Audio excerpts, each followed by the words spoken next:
How you going, guys? Sci-Fi here, episode 11 of my favourites. Here we are with clones. And starting off, you got to start off with the clone creators. Sorry guys, I'm just getting it's getting cloudy, gets sunny, gets cloudy, gets sunny. So my lighting is being thrown off like nothing else. But here we are with Ton Wei and Lama Su, the creators of the clones. I think this is the only variation they made. Came with a little clone kid and a clone pod. And we all know that the clones were also derived from Jango Fett. I decided not to bring him into this. My Jango Fett's a bit shabby. We all know who Jango Fett was. He was played by the great Temuera Morrison from a movie called Once Were Warriors. Guys, please, I've probably said this a million times on YouTube, either in comments or in videos, watch that movie.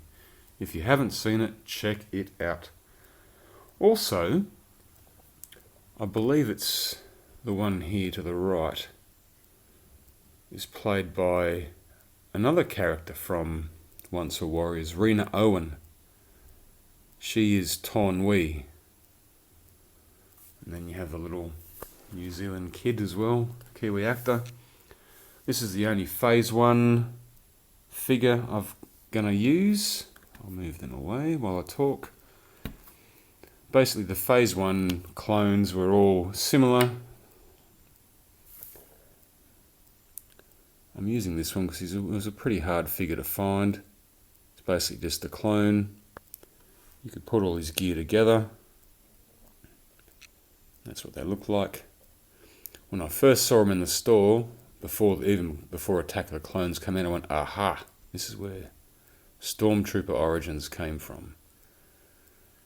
This is where the Bucketheads came from. And so yeah, the term Buckethead. McVillain. It's a basic derogatory term used by the rebel forces. You know, haha, sucked in Buckethead, take that Buckethead, you know. World War II soldiers in the States and in the UK, Australia, had all versions of their enemies, you know, Jerry's, Japs, Krauts, even in the Vietnam War, Dinks, and also in the wars of today with the Arab enemy, which I won't say because they're very racist. But yeah, Bucketheads was the derogatory term for the enemy. Anyway, going off topic, going back on topic. And here we have a set of 4 clones from episode 3, phase 2 figures. And when you get to phase 2 soldiers, start to look a bit better and a bit sort of different looking. So here, these are the guys who knocked off Aya Sakura, Ki-Adi-Mundi, Stas Ali. On different planets, they sort of organised themselves with different uniforms. You had Commander Bakara, Commander Bly. I also have a yellow version of Commander Bly. You've also look. You can also has a lift up, lift on. All looks pretty cool. Galactic Marine. He's very cool in Battlefront. You get one of them, you use it. And to the very right is Commander Neo, I believe. Again, light shifting. I'm sick of this. Clouds, no clouds. Clouds, no clouds. This fucks with my video. Alright, trying to get some nice clear pictures there. There we go. So that's another 4. Sorry guys, see you later. Don't know why Commander Bly has that weird grapple thing. Who to do next? Okay.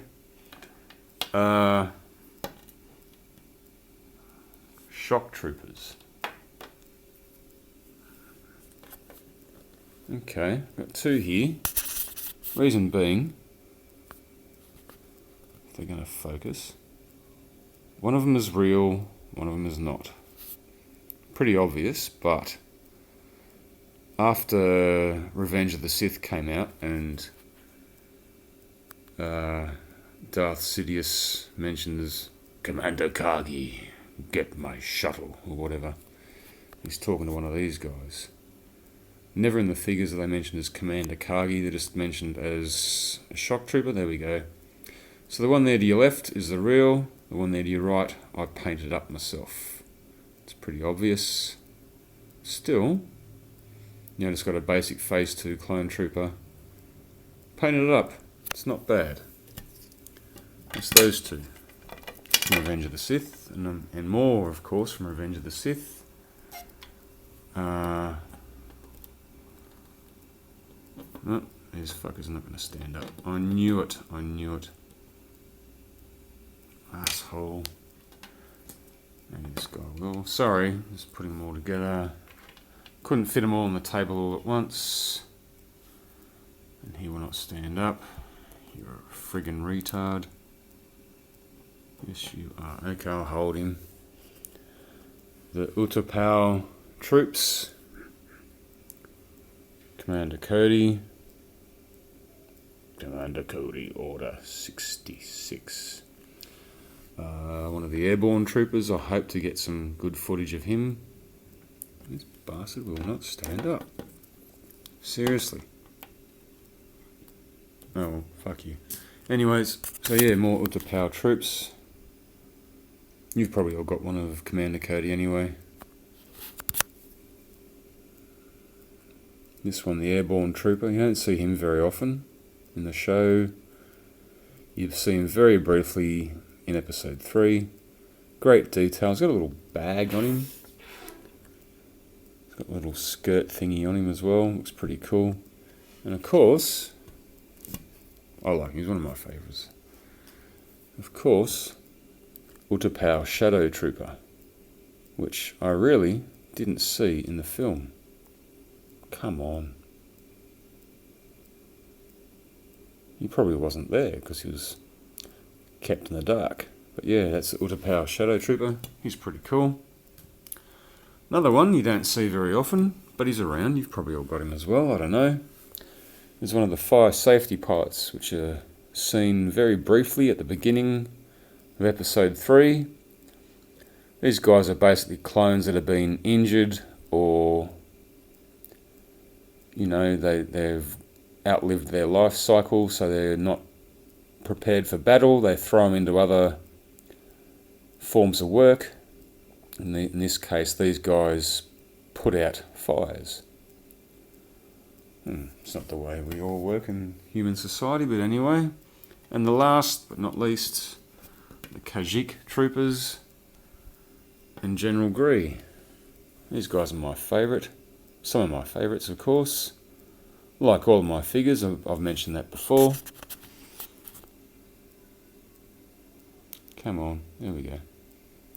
General Gree, of course, and his buddy here, amongst others, meet a violent death. These two by Yoda, I'm going to assume. Yeah, there we go. That's my clones. I have others. Many of the Phase 1s and a couple of Phase 2s, like the 501s and whatnot. Couldn't bring them here, couldn't put them on board. Doesn't matter. Anyways, only a handful more left. Thanks for watching. I've got up to 177 subscribers now. Thank you very much, guys, for subscribing. Welcome. More videos to go. And I will see you all later.